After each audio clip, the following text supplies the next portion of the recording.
มาไล่สเปคของลูกค้าเลยบ่ฟ้าวต่อหัวก่อยมาไล่สเปคของลูกค้าสิ้นลูกค้าเฮ็ดแบบใดแต้มแบบใดป้ายเบื้องใดเนาะเฮาเอาละเอียดตรงนี้แล้วเฮามาไล่ฮอดวันใดเนาะสเปคบวกลบคูณหารออกมาแล้วได้สเปคของลูกค้ากว้างแคบได้หมดเขียนออกนะตัวใดมันบ่ได้สเปคของลูกค้าถือว่าเอามาต่อ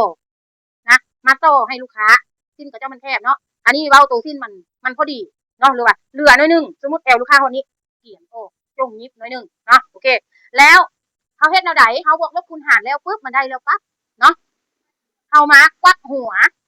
มากวักทางในนี่เฮาบวกลบคูณหารได้แล้วพับออกมาสิควักตั้งแต่เส้นสะโพกมานะ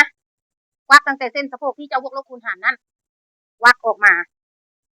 เจ้ามักหัวก่อยเจ้ามักก่อยนี่ไงเจ้าก็เอาลงสิเอาหลายนิดนึงเอาลง3 นิ้วบ่หรือว่า2 นิ้ว7บ่เนี่ยเจ้ามักหัวก่อยใหญ่